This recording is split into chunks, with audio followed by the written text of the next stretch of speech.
I hope you're doing really well. If you're new around here, I hope I can get you to consider liking the content and subscribing to the channel. Holy mackerel, ladies and gentlemen. That was one of the games of the year. North Queensland Cowboys just travelled down to Four Pines Park and pinched the victory right at the end there. What an amazing game of rugby league.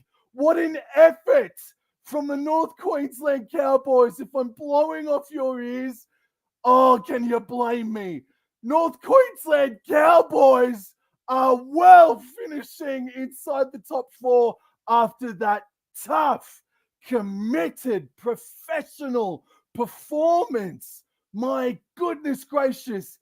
That is one of the games of the year, and it is so going to be hard to get into what just happened over the course of that 80 minutes. Manly Warringah Seagulls, they put up a fantastic fight tonight. The difference was in the end, I said in the review with Mr. Parenzo Vids, Manly's completion rates were the best in the comp, right? It was their completion rates that were worse than North Queensland Cowboys' completion rates were. They finished at approximately 67%, whereas the North Queensland Cowboys finished with 80%, and they finished the game with 54% of possession. Just confirming again, North Queensland Cowboys have just defeated Manly Sea Eagles 28-26 in New South Wales. Congratulations to the Cowboys. Jeremiah Nanai, I'm going to spoil it now. Jeremiah Nanai, game man of the match. Like, he may not have as many hit-ups, he may not have as many tackles, but my word, Jeremiah Nanai, every time he got near that ball, he created something. He came to life in that final 10 minutes. It had to take a massive scare because Lachlan Croker, from about 50 minute, from about the 60th minute, Lachlan Croker was in pure golden touch. He looked like he was going to be the man hoisted above everybody else at the end of the game. Because Lachlan Croker, Manly Sea Eagles hooker, absolutely sprung to life to break the game open, because at one stage it was 26 points to 12, and that was with only 7 or so minutes remaining. Oh, what a harken back to the comeback kings of 2015. Cowboys of that season did it often, and that right there harkens back to what they were doing to win the 2015 premiership, and look where they are again. That was such a good performance from the North Queensland Cowboys. They had to do it without Ruben Cotter, who got hamstring before the game kicked off. They lost Hamiso Tabuai Fado to a dog shot hit with the knee to the back of his head by Morgan Harper on hammer. They did that with arguably 2 of their 3 best players. But you know who I thought stood up magnificently as well? Chad Townsend. Chad Townsend's calmness, his leadership, kicking game, he was there batting balls back from short kickouts and dropouts. Chad Townsend tonight was fantastic this evening, leading so well from the front. And just to go into the chat, I'm going to say g'day to everyone that's popped in by and said g'day. Paddy G, Manly Seagull supporter, says Sam's going to cry on YouTube. Can't wait. I couldn't I? Nick from Australia, voice is gone. Yeah, man. Hey, dude. Cowboys can't play in Sydney. What a joke. Comeback miracle. Hell yeah, brother. Jason Reeder, hey, dude. Congratulations, Sam. Wow, Cowboys victory. What a game. Yo, epic comeback, bro. Congrats from G-Wop Smoke. And rugby league history, Prenzo was 2-1 at Coral to get arrested. Yo, true. Valentine Holmes is my man of the match. Jeremiah Nanai, dude, was such a difference in that final 10, 15 minutes, man. He was immense. I'm gonna go into some of the let's start from the start, hey. Like fair income, let's go. So it started off really wobbly for Scott Drinkwater. Manly kicked off. Scott Drinkwater was standing underneath it, and he wobbled about here and there. That was such a tough win from the Cowboys. You have no idea how proud and excited I am. And then let's go back a page. In the 5th minute, and for about 5 minutes or so, the contest was really good. So Scott Drinkwater had a wobbly start, but the contest for about the first 4 or 5 minutes was really good. And the first error actually came by Manly Sea Eagles. Jake Travojevic was passing it to Josh Alaye, and that was the first error.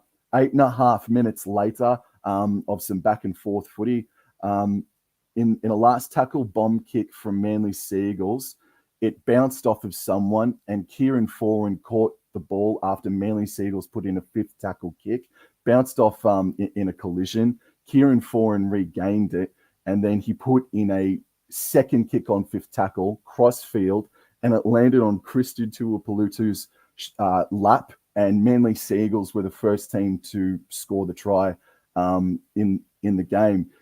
DCE made a defensive difference in his kicking game. I thought he made Daly Cherry Evans on his return back made a massive difference and return to form for Manly. He was gathering in repeat sets. He was gathering in. He was putting on tries. He was so good tonight. So then, after the immediate set, I also thought from Manly. So when they got the ball back, Manly went downfield and put themselves in a try-scoring situation again. And I thought, gee whiz, this just isn't going to be the North Queensland Cowboys night, is it? And then, anyway, they got themselves back into the game by being tough and resilient, knowing that Reuben Cotter left them like 10 minutes before the game started would have confused and bobbled them big time. So for them to, have the first try put on them and then get back into the game was a good sign. But you don't want to be playing from, you don't want to lick the first try in the game, don't you? Ola Kawatu was involved in a no-try situation as well. I thought that was the correct call, and that was about in the 20th minute or so.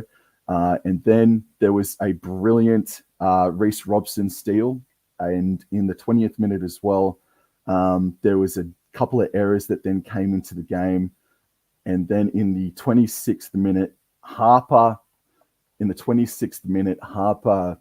from dummy half split between Nanai and Hiku and made about 40 meters downfield. And then he passed on the right-hand side, and it was Manly that went away with the try for Dylan Walker pretty much a second later. So Dylan Walker went over, scored a try. They were up 10-0.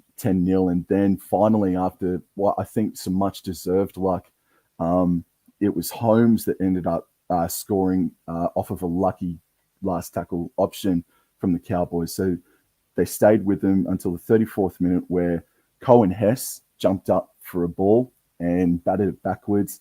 And then Townsend got the ball, put in a crossfield kick himself, much like Kieran Foran did before, and Holmes scored a try. And then Hamaso was then kneed in the back of the head by Morgan Harper. Do I think he should be looked at? Yeah. Whether he should be suspended? No, I think just a fine for lack of awareness or carelessness, I guess.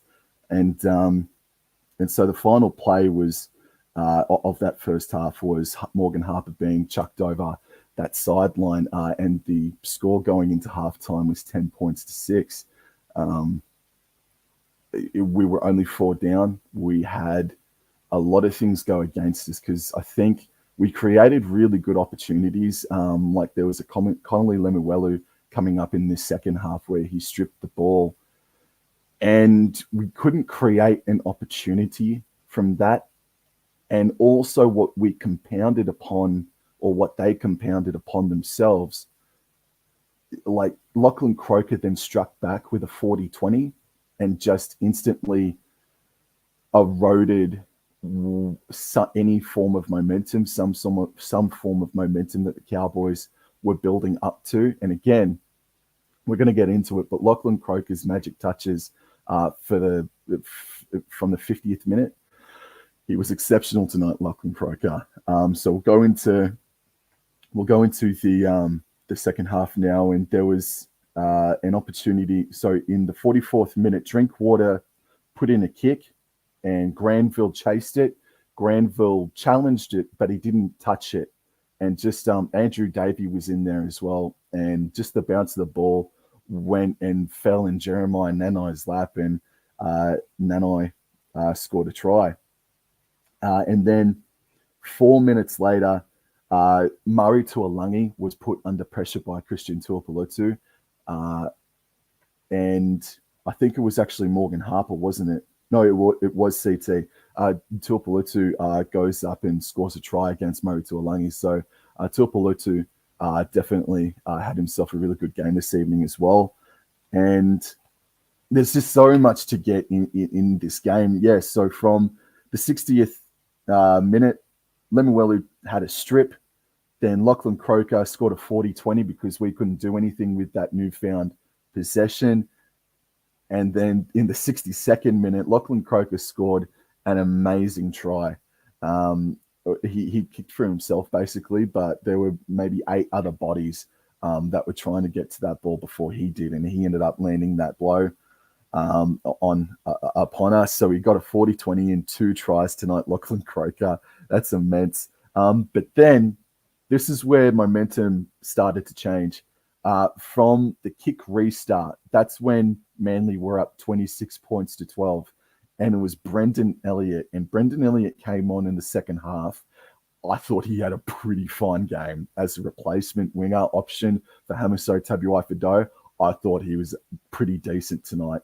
And even though we didn't do anything with this newfound piece of possession, it wouldn't be until the 73rd minute when Jeremiah Nanai caught a Townsend kick to then pass back on the inside to Reece Robson, and Reece Robson did his Origin aspirations no harm as well tonight as well, in my opinion. And then in the 74th minute, Nanai created an offload for Peter Hitt. This was one of the tries of the season. There was that 74th minute try where Jeremiah Nanai created an offload for Hiku. Then Hiku flung it out to Hiku passed it to Brendan Elliott, and Brendan Elliott then flung it to the halfway point, like a 25, 40 meter pass to Taumalolo. And then Taumalolo then got it out to Tom Dearden somehow. And then it was off to Holmes, and then it was given to Murray Tuolangi. It was one of the tries of the season that Cowboys ended up scoring. And then unfortunately, the score then was 26-18, and the kick restart happened. And Jeremiah Nanai knocked the ball on from that kick restart. Robson tried. Oh, no, it wasn't 26-18. It was 26-24. And then in the 75th minute, because Jeremiah Nanai knocked the ball on from the restart, Manly get a scrum midway of the field, and it got to DCE, and DCE then knocked the ball on. And then Valentine Holmes picked the ball up and then ran 70 meters, and he had to fend off Jason Saab and Kieran Foran as well. I'm pretty sure it was in the process, and he ended up scoring such an amazing try. Cohen Hess got sin-binned in the final play of the game, basically. He got sin-binned for sitting on the Manly Seagull player for too long, and he had to go get sent. And then the final play of the entire game came down to DCE having a 2-point field goal attempt from 45 meters out, and he actually got pretty close to it as well. Look, that game literally happened to me about 10 minutes ago, and it was such an incredible game of footy. I've said that 15 and a half times tonight already, and I've got to turn my mouse back on because I haven't used it. So, yeah, Cowboys walking away with a 28 points to 26 win, and we did it without Ruben Cotter and Hamiso Tabuai-Fidow. The young lads had to step up. Jason Taumalolo's ball playing helped the North Queensland Cowboys out so much this evening. It really did. I thought, Ola Kawatu was actually kept kind of quiet tonight too, actually, for the Manly Seagulls. But Valentine Holmes, as Nick from Australia said before, was fantastic. Oh, man. Look, I'll say that this is more of a reaction, and I'll have more of a say and more detailed processed review on my Tuesday tipping show. But I'm going to give man of the match to, at the moment, Jeremiah Nana. I thought every time he touched the ball, he was just amazing. All right, then, ladies and gents, I'm going to get out of here. Thank you all very much for tuning in. Go Cowboys. Like, my goodness gracious me. And I'll talk to you guys later. Adios.